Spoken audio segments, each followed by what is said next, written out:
Welcome back to Green Rush Live. I'm Josh Kincaid. I'm your host while Jimmy is out walking a pack of long-haired chihuahuas. I guess he lost a bet. With me is Christopher Smith. We're going to be talking about the Last Prisoner Project. Christopher, it's Friday. Happy Friday, man. Thank you, sir. Same to you. Now, both of us we're shouting up and down the West Coast. I'm down in the bottom in Los Angeles area. You're in Seattle area, or are you just in Washington somewhere? I am in Seattle. I am literally across the street from the SeaTac airport. I'm not bragging. I'm just telling you geographically where I'm at. Okay. Yeah. Next time I drop in, I'm calling you for a ride. Yeah. You can always park at my house and walk there. It's that close. Okay. The last segment, we were talking about some of the robberies and how they kind of started out in California, worked their way up. I briefly mentioned that I was robbed on 420. I was telling my coworkers at the bank I worked at, be careful. I was trying to explain what it is. I was like, this is the Halloween for drug dealers. And then literally like 2 minutes later, this guy comes in, oil can with a gun, and it's like, everybody on the ground. I was like, oh my God. So the FBI thought I was an insider because I, had some intuition, I guess. I don't know, but it's frightening to have somebody pull a gun on you because you have no idea what's going to happen. So you hear about it. It's kind of something that people don't think about, and yet it's prevalent throughout the entire industry, or at least on the West Coast in this existing marketplace. So, as we talk about the Last Prisoner Project and folks that have gone into jail for nonviolent crimes, for just trying to grow a plant, it's an interesting period that we're in, where you're seeing a massive amount of robberies, no legislation to protect it, and still prisoners in jail for simply growing a plant. It's a remarkable mix or mix up or blend. I think we'll look back on this period and wonder how these things will become unraveled, because they have to. There's no logic to what's happening. I think, like you're saying, number one is we have a regulatory environment which forces our businesses to operate in cash only, which means that, like you said in the previous segment, I thought that was great, that any business that has to hold a lot of cash is effectively a bank. So these dispensaries, for example, have cash, and some of them, depending on how well they do, they're making perhaps hundreds of thousands of dollars per day. Well, if they can't take that money to the bank, they have to keep it in the safe. And sometimes they have to keep it in alternative safes off, sort of off campus or whatever. Anyway, dealing with cash is like catnip for robbers, of course. So it just attracts crime, because they know where there's going to be A, cannabis, and B, of course, lots of free cash. Mm-hmm. So it puts those, not only those workers, but it puts the customers at the dispensary, and of course the people in that local community, it keeps them at risk. So these regulations that are sort of not quite fixed are really keeping people at risk. And it's a huge negative for our industry. There are some positive groups out there when it comes to veterans, 22 Too Many, and some of these other groups that are trying to support one another from the ground up. And from top down, we're seeing the MORE Act and the HOPE Act. But from the ground up, we're seeing things like Last Prisoner Project. Can you tell the audience who don't know about Last Prisoner Project a little bit about maybe how it got developed and what it is and why it's there? Because the government should just come and offer something, right? Well, it's I think the opposite side of the coin of what we're talking about in terms of stores being vulnerable to robberies. This is, robbery is a violent crime. And armed robbery is potential for the ultimate violent crime, of course, and that is not what the Last Prisoner Project is set up to deal with at all. In fact, it's the opposite, right? So in cannabis, we know that the laws and the structure around the prohibition of cannabis were created from the beginning, really, to negatively impact communities of color. Back in the 1930s, when the Marijuana Tax Act was created, through the declaration of the war on drugs in 1970 by Nixon, there was a consistency, which was that Black and brown communities were the bad actors in these spaces. Nixon's, I can't remember which advisor it was. If I heard his name, I would be able to tell you, but he's been quoted as saying that the reason that the war on drugs was declared was because Nixon had voting blocs that were against him, Blacks and hippies, basically. He called them anti-war demonstrators, but it was basically blacks and hippies. And instead of trying to convince them not to vote against them, in fact, what he did was he criminalized cannabis in particular, so that he wanted to put them in jail, basically. Well, they can't vote when they're in jail. They can't vote after because now they've got a felony, right? So this was a very Machiavellian kind of strategy to punish specific groups of people. And as we know, statistically, Black and brown people have been affected negatively by the war on drugs in a sort of a ratio of about 4 to 1. The number of arrests, the number of actual incarcerations after arrest are maximally targeted toward Black and brown people. And even today, or even as recently as last year, the ratio of Black and brown to white people who are in the legal system for cannabis, this is like stop and frisk and those sorts of things. The ratio of Black and brown people is astronomically in favor of, well, I don't know if you'll say in favor of white people, but against Black and brown people.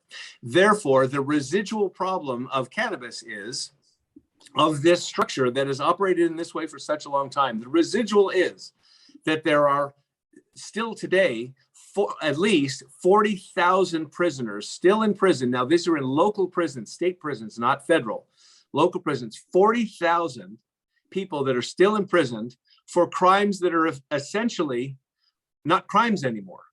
In many, as we know, 38, 39 states have legalized cannabis for medicinal use. 18 or 19, depending in Washington, D.C., depending on how you count it, have legalized for all the way across the board adult use, right? Anyone over 21. Even in those states, there are still people being arrested. There are still people in prison. And the Last Prisoner Project is designed, or was founded, to try to get those people, not only to get them out of jail, because some of them are languishing. Some of them are languishing, and there are case studies that they show us where people have got life sentences for very small crimes. And if you were to hear some of these crimes, your logic alarm would go off. So 40,000 prisoners still imprisoned around the United States who need to be released. And some of the states are building it. This is the issue of expungement. It's the issue of release and also of expunging their records. So again, two separate issues. One is just getting them out of jail. First of all, getting them out of that horrible environment, getting them back onto the free side of society. But the second part is to expunge those old records so that these people can get on with their lives in a normal way. If you have a felony for a drug arrest or a drug incarceration, depending on the state, if you have a felony, you can't vote, you can't get a student loan. Many times you can't be admitted into school. You can't, there are many employment opportunities that you can't follow. You can't pursue law enforcement. You can't pursue medical, I believe, if you've got a felony on your record in some, depending on the jurisdiction. So the lasting problem, incarceration is bad, and it's bad enough, but then it's a life sentence, really, in many cases, especially at the level of having felonies. So I'm going to breathe now.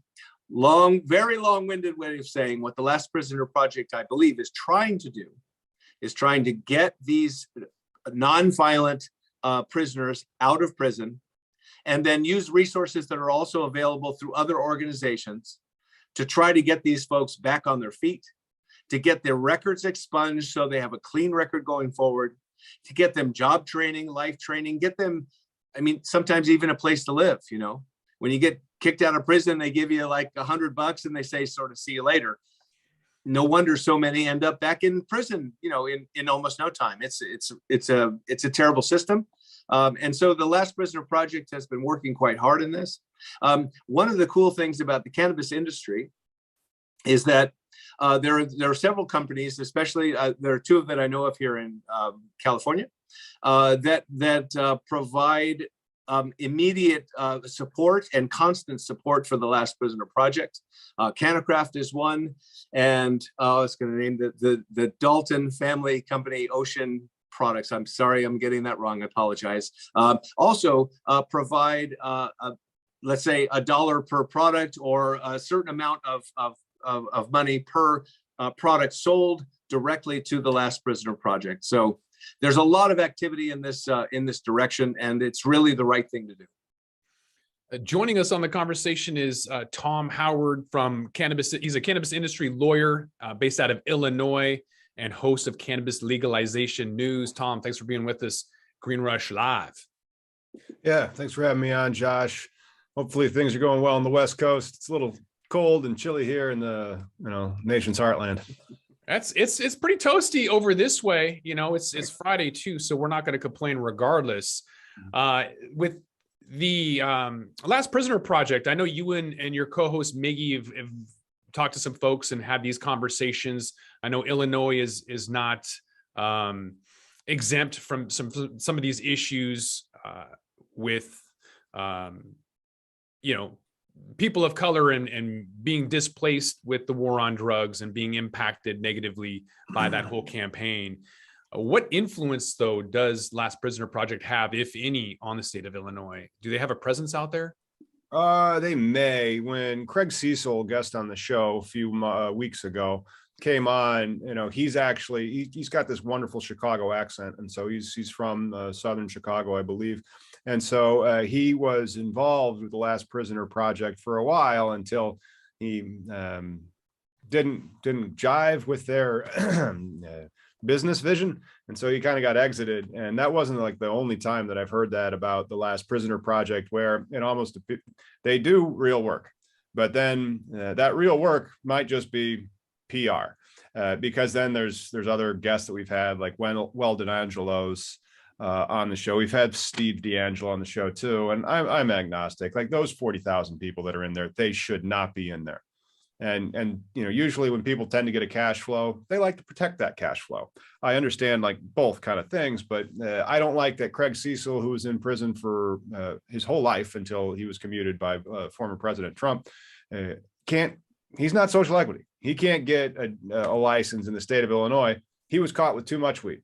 I think that's kind of silly. I don't like how, in the aspect of the social equity, they gamified it, and then they've almost made it superfluous, in the sense that provided that you had the right corporate structure and organizational documents and buy-sell agreements all disclosed to the state, you were social equity. But then as soon as you won, like the social equity guy gets shrunk down from 51 to 5% and paid $50,000 and shown the door. And you're like, well, why did you even make it? Why did you even do that system that way if it was that easy to get around? But I applaud the Last Prisoner Project for the work that they're doing to get people out of prison. Other than that, it's an interesting industry. Mm-hmm. Is the state of Illinois doing anything on their own? I mean, I know they've got social equity tied into some of the marijuana lounges and hospitality bills and some of those other things, but are they exclusively looking at something independently similar to the MORE or HOPE Act? They have had expungements built in, automatic expungements. And then if you got automatic expungements, if you had something that they created and defined like a minor cannabis offense. However, a lot of the other arrests were not eligible for those, and they've amended the law to make it easier for those expungements to happen. They've had a lot of the revenues that's been generated from the cannabis sales going back to what they call the R3 programs, which would help with the expungement clinics. So that type of rehabilitation is out there and built into the Illinois law. But, that's kind of like it that I've really seen for that aspect of it. Mm-hmm. Well, because why you're mentioning, I think part of that is because expungement is not free. If you want to get your records, the state's going to charge you. If you want to get the records changed, well, they're going to charge you for that. So, and many times, an average guy, like I'm an average lay person, you're a lawyer, but I'm an average guy, right? So I would have to hire you to help me get through the paperwork and get those, make sure that I've crossed all the T's and, dotted all the I's and make sure I've checked all the boxes in the right way, right? So that costs money, right? Mm-hmm. So some of the things that some of these organizations, not Last Prisoner Project, but some are working on also is trying to reduce the cost of all that stuff, because it's just yet another way to make it impossible for prisoners to get back on their feet. Mm-hmm. Christopher, does the Last Prisoner Project have legislative support? Are they being listened to when drafting legislation for the More or Hope Act or something similar? Or is this more of a independent grassroots community organization? I believe it's more of the latter.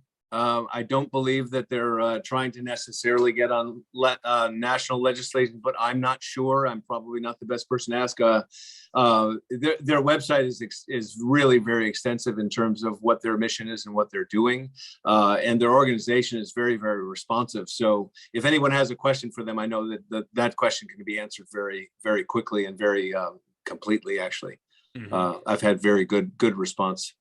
Yeah, and we did want to have somebody on the show to talk about that. Unfortunately, scheduling didn't work out last minute, so we're going to be talking about it regardless, because we think it's an important issue to talk about, and hopefully have them back on and have their representation and get some of that good Q&A. But in the meantime, between Washington and California and Illinois, there's plenty of issues out there from whether it's the robberies I mentioned and or some of the important issues with social equity. We're definitely on that same pathway. All three states all dealing with the same issues at the same time, even though the West Coast is a mature market, Illinois is kind of an emerging market. We're still at that same level where we all recognize the issue that some of these communities that have been really hit and don't have those opportunities, even when they get out of prison, like you mentioned, Tom, still not available, still not perfect, but they're going to try and do their best. Is it enough though? No, I don't think that they're trying to do their best. I think that the Illinois program was written by the MSOs to create a feeder system for them to be able to pick up distressed assets on the cheap and expand their reach. And that is me, a former bank lawyer, one of the most jaded of all lawyers, a bank lawyer, and then seeing how the social equity licensing structure of Illinois has led to like what I would describe as sham transactions that are blessed by the state as social equity. And then also placing people into a predicament where the smallest grow costs about like $8 to $9 million to get off the ground. And they don't have that. They've disclosed a private capital raise for getting operational, which doesn't take 6 months. And then the state gives them 6 months to be operational. Even if you had the millions of dollars and the credit already lined up, then you could press go. The construction still would probably take longer than 6 months. They just seem like they've set it up so well that it's not going to move. And the only thing that's going to happen is people are going to, fail to launch, and that'll create distressed assets that can be bought on the cheap, or it's going to be a never-ending piece of litigation so that there's no competition that comes online. And then, like I said, like once they have their 10 licenses, that's really all the product they can move in that state, unless they're in all the other dispensaries. And it's just, there hasn't been any new dispensaries since they legalized it almost 3 years ago now. No new dispensaries, legalized it in May of 2019. What the heck?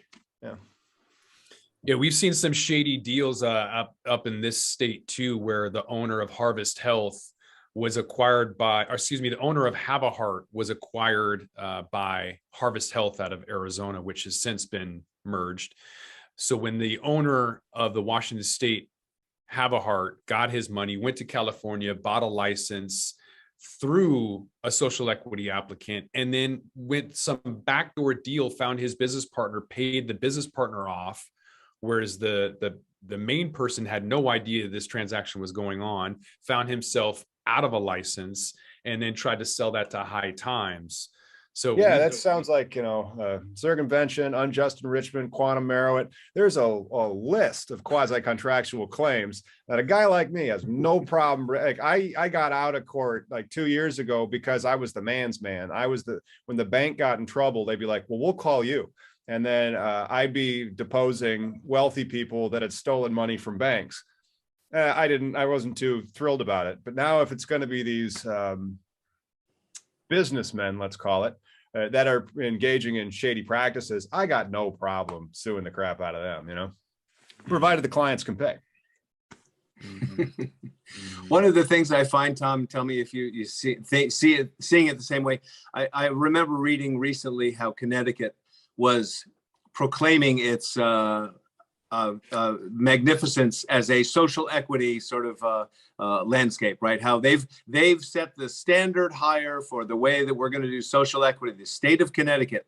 And I thought, well, that's interesting. Let's really take a look at it. And the tiny little box that they put a social equity applicant into and expect him to be able to perform, I think it's pretty much what you were just describing. The social equity applicant, which they never really say, really probably ought to be a black or brown person. So we're just not actually going to put that part in the legislation, but you got wink, wink, right? So not only, so there's that person, they have to live in a certain census tract, which is a low income community census tract. And they have to have lived there for the last 5 years. They have to have a certain level of income that is not wealthy. They have to have a certain, basically middle-class income, live in a low-income community for the last 5 years, and yet they have to have access to $3 million cash plus another $2 million that they have to keep in escrow, and they have to be 51% owners of an entity that is going to apply for a social equity license. Is it worse than that? Yes.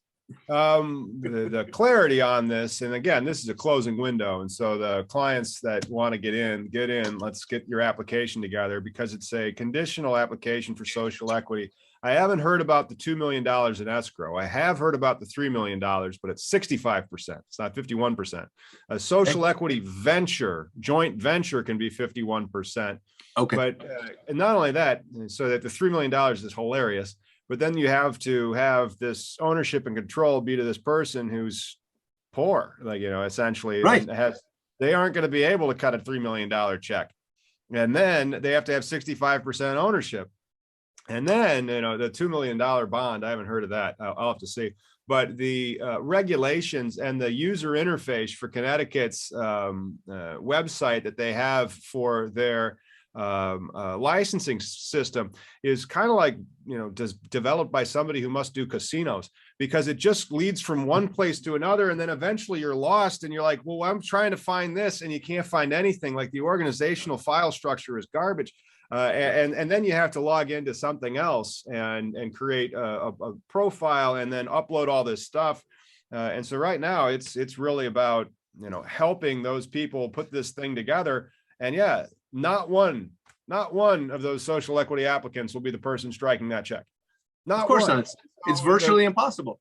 Yeah. It's virtually impossible. And it's probably going to be classified as a loan of some sort. So now you are launching this social equity company that just has a conditional license for somebody who's 65% ownership and $3 million in debt. Right. And then they got to go build a $3 million facility, Right. And paying the VIG on that $3 million, right? And so, yeah, it's just, it's that ludicrous. Has to get paid back before they see one lick of profit. And then not only that, all right, now let's go build out like a $10 million facility. And then, okay, so if you're going to do that, and are you going to acquire that real estate? No, probably not. But you might have an affiliated entity that acquires it. Now you have a long-term lease, and then you can jack them on the lease as well. And then now you keep the facility asset, and you get the benefit of that with the depreciations and the accrual of actual, equity and wealth. And then you just have a tenant in there who owes you $3 million. Yeah, it's a nightmare. And they claim that this is social equity at its best. I mean, it's absolutely pathetic. It's really they do that. Like, sometimes when Ted Cruz is really being a shit, you'll see him kind of like believing his own crap and like, I'm getting away with this, and you'll see him kind of like smiling.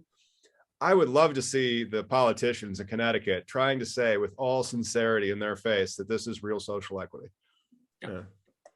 Before we take a quick commercial break, do you guys think that this is going to happen anytime soon? Will you see in 2022 any kind of substantial equity law pass at the local or national level? No. And then, like, the other thing is that I have people that are saying that they think the MORE Act has a shot. And I'm like, are you kidding? The MORE Act can't have a shot. I mean, like, Ketanji Brown barely made it through her confirmation process. There was only like 3 Republican senators that voted for a qualified representative. This is like Judge Scalia, conservative, firebrand Judge Scalia still got appointed like 96-4 or something like that. The country is just too splintered. And then you look at the vote in the crazy place, the House, not the Senate, where they're even more conservative and stodgy. And it was like 2 or 3 out of like the 200 Republicans voted for it. It was 97, 98% against. I don't think you get one Republican senator that would vote for the MORE Act. And then you'd have to have every single Democrat vote for it, and it would pass by 1 vote. I don't think Mitch McConnell or Chuck Schumer, who's championing a different bill, is going to allow that to ever come up for a vote. Sure. Yeah, I'm not going to hold my breath. But don't hold your breath either. We're going to be right back. We're going to talk about the sales differences between Illinois, Washington, and California when we come back to Green Rush Live. Don't go anywhere.